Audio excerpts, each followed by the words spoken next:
नासै रोग हरै सब पीरा जपत निरंतर हनुमत वीरा। जय श्री राम, जय बालाजी महाराज। आज है साल का सबसे बड़ा सबसे विशेष मंगलवार, जिसे बड़ा मंगलवार कहा जाता है। अगर आज इन व्रत कथाओं को आप श्रवण कर लेते हैं तो निश्चित रूप से संकट कष्ट पीड़ा का निदान होगा और आपकी मनोकामना तत्काल पूर्ण हो जाएंगी। इस दिन से जुड़ी हुई सर्वश्रेष्ठ कथाओं का पूर्ण श्रवण वीडियो में कीजिएगा, अंत तक बने रहिएगा। आप सभी से विनम्र अनुरोध है, वीडियो जरा सा भी अच्छी लगती है तो आप लाइक करें, शेयर करें और हनुमान जी के जयकारे कमेंट्स बॉक्स में जरूर से लगाएं। इस दिन की पौराणिक कथाएं अपने आप में बहुत विशेष और सर्वश्रेष्ठ मानी जाती है। सबसे पहले इस दिन के बारे में जो कथा जुड़ी हुई है वह इस तरह से है। रामायण काल की कथा के अनुसार जब प्रभु श्री रामचंद्र जी माता सीता की तलाश में भटक रहे थे तो हनुमान जी पहली बार जो है रामचंद्र जी से इसी दिन मिले थे और हनुमान जी ने राम जी और लक्ष्मण जी की सच्चाई जानने के लिए एक पुरोहित का रूप धारण किया। जब हनुमान जी ने प्रभु श्री राम और लक्ष्मण जी की सच्चाई जानी तो उन्होंने प्रभु रामचंद्र जी को प्रणाम किया। हनुमान जी और प्रभु राम के मिलन पहली बार ज्येष्ठ माह के मंगलवार को हुआ, इसलिए इस ज्येष्ठ माह के बड़े मंगलवार को बुढ़वा मंगलवार या बड़ा मंगलवार के स्वरूप में संबोधित किया जाता है। एक सर्वश्रेष्ठ दूसरी कथा के अनुसार बड़ा मंगलवार महाभारत काल में भी जुड़ी हुई मानी जाती है। महाभारत काल के अनुसार भीम को अपनी शक्ति का खूब अहंकार घमंड हो गया था। भीम को लगता था कि उनकी शक्ति के आगे कोई भी नहीं ठहर सकता। हनुमान जी को जब यह बात पता चली तो उन्होंने भीम का अहंकार तोड़ना आवश्यक समझा। एक बार भीम किसी कार्य को पूर्ण करने के लिए जा रहे थे। भीम एक घने वन से गुजरे। वहां पर हनुमान जी एक बुजुर्ग वानर का वेश बनाकर बैठ गए। भीम मार्ग से गुजर ही रहे थे कि उन्होंने बूढ़े वानर की पूंछ जमीन पर फैली हुई उन्हें नजर आई। भीम ने अहंकार से भरे हुए जो है स्वरूप में बूढ़े जो बानर को अपनी पूंछ हटाने के लिए कहा। भीम की अहंकार से भरी हुई आवाज सुनकर हनुमान जी बहुत सुंदर स्वरूप में मुस्कुराए। भीम को स्वयं ही पूंछ हटाने के लिए कहा, लेकिन भीम हनुमान जी की पूंछ हटाने में असफल रहे। उनकी पूंछ टस से मस नहीं हुई। भक्तजनों, तब भीम को आभास हुआ कि सामने बैठा वानर कोई साधारण नहीं, यह कोई दिव्य अवतार है। भीम ने हनुमान जी से क्षमा मांगकर अपना परिचय देने के लिए कहा। इस तरह हनुमान जी ने अपना परिचय भीम को दिया तो वह बहुत अधिक शर्मिंदा हो गए। हनुमान जी ने ज्येष्ठ माह के मंगलवार को भीम का अहंकार तोड़ा था, इसलिए इसे बुढ़वा मंगलवार के स्वरूप में भी जाना जाता है। बड़ा मंगलवार से हनुमान जी की एक और कथा जुड़ी हुई है। भक्तजनों, रामायण की इस कहानी के अनुसार जब हनुमान जी प्रभु रामचंद्र जी का संदेश पहुंचाने के लिए दूत बनकर लंका में गए थे तो रावण ने अहंकार में आकर हनुमान जी की पूंछ पर आग लगा दी। इसके बाद हनुमान जी ने रावण का अहंकार तोड़ते हुए पूरी सोने की लंका में आग लगा दी। यह घटना ज्येष्ठ माह के मंगलवार की थी, इसलिए इसे बड़ा मंगलवार के स्वरूप में जाना जाता है। यह दिन कोई साधारण नहीं है।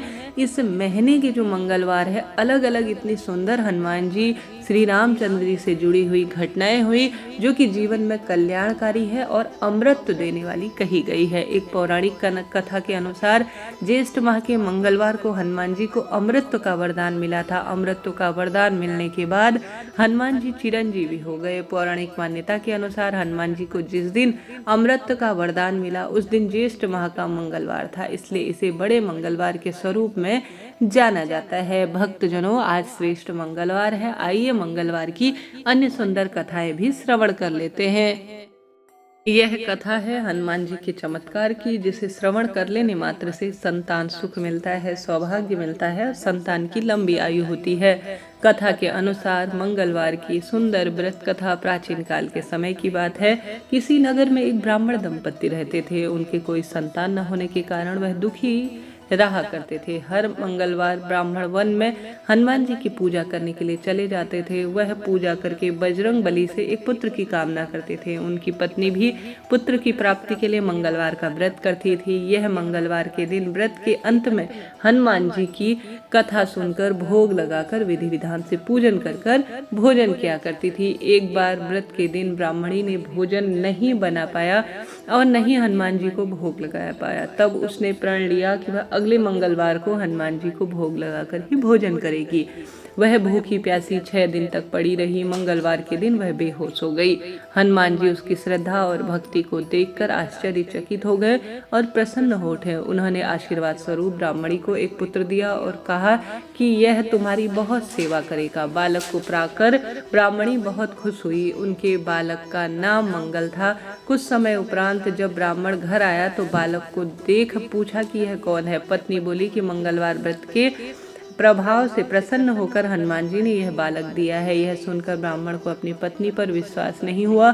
एक दिन मौका पाकर ब्राह्मण ने बालक को कुएं में फेंक दिया। घर पर लौटने पर ब्राह्मणी ने पूछा कि मंगल कहाँ है। तब पीछे से मंगल मुस्कुराकर आ गया। उसे वापस देखकर ब्राह्मण चौंक गया। उसी रात को बजरंगबली ने ब्राह्मण को स्वप्न में दर्शन दिए और बताया कि यह पुत्र उन्होंने ही उसे दिया है। सच जानकर ब्राह्मण को बहुत खुशी हुई, जिसके बाद से ब्राह्मण दंपति नियमित रूप से मंगलवार के व्रत रखने लगे, हनुमान जी की पूजा करने लगे और हनुमान जी की कृपा के लिए उनका धन्यवाद करने लगे। इस तरह से यह हनुमान जी की एक सुंदर अन्य कथा भी है।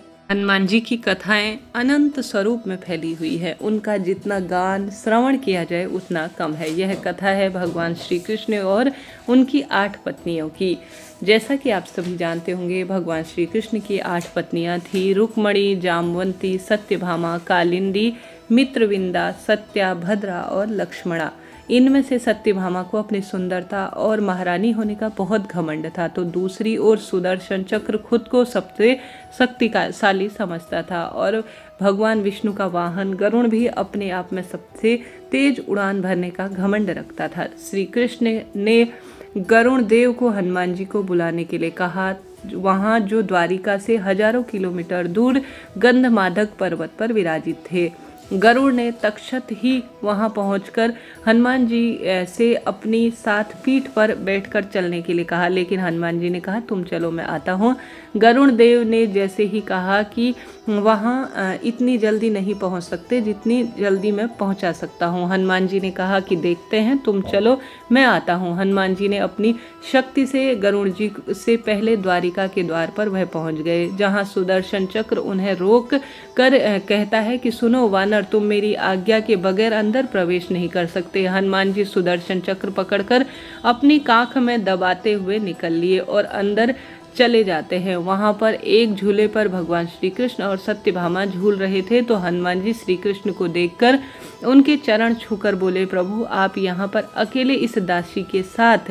यह सुनकर सत्यभामा सोच में पड़ गई। तब हनुमान जी श्री कृष्ण से पूछते हैं, प्रभु माँ सीता कहाँ है, जो इस जगत में सबसे सुंदर और मातृतुल्य है। यह सुनकर श्री कृष्ण मुस्कुराते हैं और सत्यभामा के चेहरे की ओर देखते हैं। तब गरुड़ जी आते हैं। हनुमान जी को अपने से पहले वहां पहुंचा हुआ देखकर चौंक जाते हैं। इस तरह हनुमान जी के माध्यम से श्री कृष्ण तीनों का घमंड चूर करते हुए नजर आए। इस कथा कहानी से हमें यही श्रवण करने को, समझने को मिलता है कि कभी भी किसी भी स्वरूप में घमंड नहीं करना चाहिए। हनुमान जी इतने बलशाली थे और हर स्वरूप में सुखदायक थे। महादेव के अवतार कहे जाते हैं, तो वह इस तरह से लोगों का घमंड चूर करते हैं। अगर आप भी जरा सा भी क्षय मात्र भी अभिमान पाले हुए हैं तो हनुमान जी के स्वरूप का ध्यान कर लीजिए, आपका घमंड पूर्ण रूप से चूर चूर हो जाएगा। तो प्रणाम करते हुए आज की कथा को यहीं पर विराजित करते हैं।